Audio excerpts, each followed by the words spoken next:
کہتے ہیں جی وہ بخاری مسلم بھی تو بابا ہے نا. تو جب انجینئر کہتا ہے بابے تشائی کوئی نہیں, تو اصل میں بات سٹارٹ اسی سے ہوئی تھی کہ بابے تشائی کوئی نہیں. وہ سید بلال قطب صاحب نے کہہ دیا نا کہ بابے تشائی کوئی نہیں, تو وہ تو آپ پتہ ہے ان کو پھر فوراً آگ لگ گئی. ان کا یہ تو میں نے پہلے بھی عرض کی تھی کہ اردو کی ڈکشنری میں یہ سمجھ لیں یہ اب ایڈ ہو چکا, بابے تشائی کوئی نہیں. ہاں یہ اب نہیں نکل سکتا.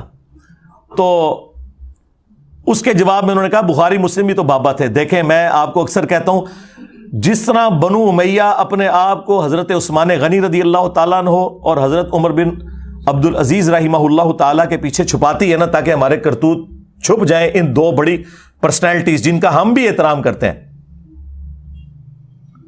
اس طرح یہ لوگ امام بخاری امام مسلم کو خود سے بابا کہتے ہیں اور پھر کہتے ہیں جی کتابیں بھی تو بابوں نے لکھی تھی نا.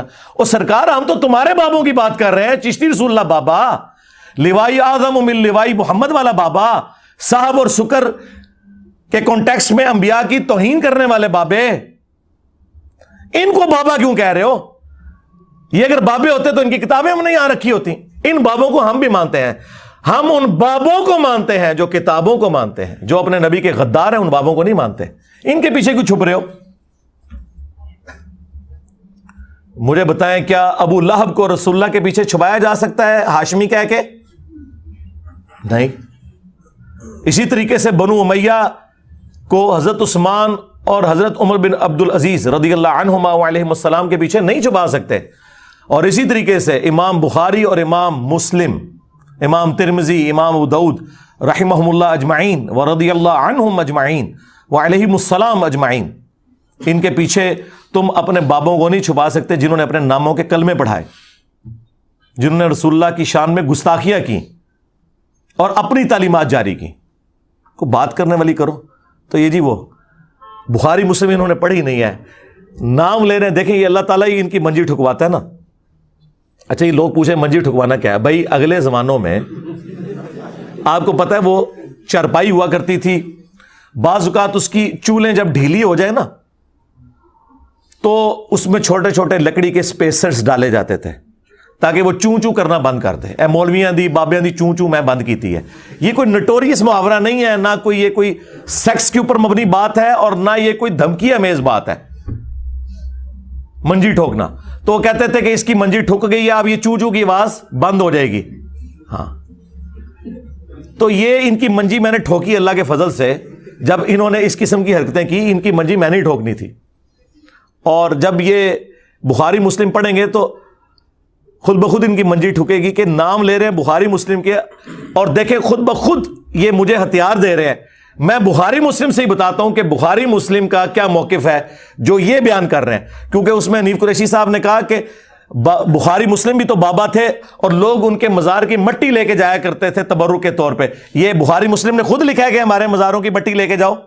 دیکھو کیسے بیوقوف لوگ ہیں, اندازہ کرو. بخاری مسلم تو وہ کہہ کے گئے جو اس میں لکھا ہوا ہے. بخاری مسلم تو مزاروں کو ہی نہیں مانتے. مسلم شریف میں حدیث ہے, نبی علیہ السلام نے فرمایا میں تمہیں منع کرتا ہوں قبروں کو پکا کرنے سے, قبروں پر بیٹھنے سے, خواہ مجاور بن کے بیٹھنا ہو یا ڈائریکٹ بیٹھنا ہو, اور قبروں پر عمارت بنانے سے. بخاری مسلم تو خلاف ہے, یہ تو بعد کے حکمرانوں نے ان کے مزار بنائے ہیں. مجھے بتائیں اگر آج 2.25 ارب کرسچنز نے جیزس کرائسٹ کے بارے میں ڈیوینٹی کلیم کر دی تو عیسیٰ ابن مریم کا کیا قصور؟ وہ تو وجیہن فی الدنیا والآخرہ ومن المقربین, وہ دنیا اور آخرت میں اللہ کے حضور وجاہت والے ہیں اور قریبی لوگوں میں ہیں.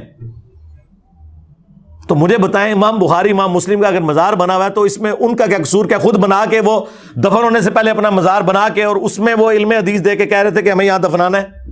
دیکھیں ان لوگوں کے اندر کامن سینس بھی نہیں ہے. بخاری مسلم تو یہ لکھ کے گئے ہیں کہ جب نبی علیہ السلام کی وفات کا وقت قریب آیا تو یہ حدیث بخاری مسلم دونوں میں ہے. اما عائشہ کہتی ہیں نبی علیہ السلام اپنی تکلیف کی وجہ سے اپنے چہرہ مبارک سے بار بار چادر ہٹاتے تھے اور کہتے تھے لعن اللہ الیہود والنصارى اتخذوا قبور انبیاء مساجدا, اللہ کی لعنت ہو یہود و نصارہ پر جنہوں نے اپنے نبیوں کی قبروں کو سجدہ گاہ بنا لیا تھا. اور اما عائشہ ساتھ کہتی ہیں کہ اگر ہمیں یہ ڈرنا ہوتا کہ لوگ رسول اللہ کی قبر پہ سجدے شروع کر دیں گے تو ہم نبی الاسلام کی قبر مبارک کو زیارت کے لیے اوپن چھوڑ دیتے ہیں. ہمیں خطرہ تھا کہ نبی الاسلام ہمیں ڈرا رہے ہیں. اچھا اما عائشہ کو خطرہ تھا اور یہ کہتے ہیں جی شرک ختم ہو چکے ہیں. وہ تو میں طبیعت صاف کی تھی, پوری ویڈیو ہے میری, مجھے تم سے شرک کا خوف نہیں. جو انہوں نے دھوکے دیے ہیں وہ آج ٹاپک نہیں, ورنہ 1 گھنٹہ اور لگ جائے گا. بخاری مسلم تو یہ بتا کے گئے, بخاری مسلم دونوں میں حدیث ہے, نبی الاسلام کے آخری دن چل رہے تھے اور نبی الاسلام کی 2 بیویاں ام سلمہ اور ام حبیبہ جو کہ ہجرت حبشہ میں شامل تھیں, ہجرت مدینہ سے بھی پہلے جو ہجرت ہوئی تھی, اور وہ آپس میں گفتگو کر رہی تھی کہ جب ہم حبشہ گئے تھے ہم نے ماریہ نام کا ایک گرجا دیکھا تھا جہاں پہ تصویریں لٹکی ہوئی تھی. تو نبی الاسلام اس تکلیف میں بھی اٹھے اور کہا یہی تو ان کی خرابی تھی, جب ان کا کوئی نبی یا نیک بندہ فوت ہو جاتا تھا اس کی قبر کے اوپر پہلے مسجد بناتے تھے, پھر وہاں اس کی تصویریں لٹکا دیتے تھے اور پھر وہاں پہ سجدے شروع کر دیتے تھے. اور یہ قیامت کے دن اللہ کے حضور سب سے بدترین مخلوق ہوں گے.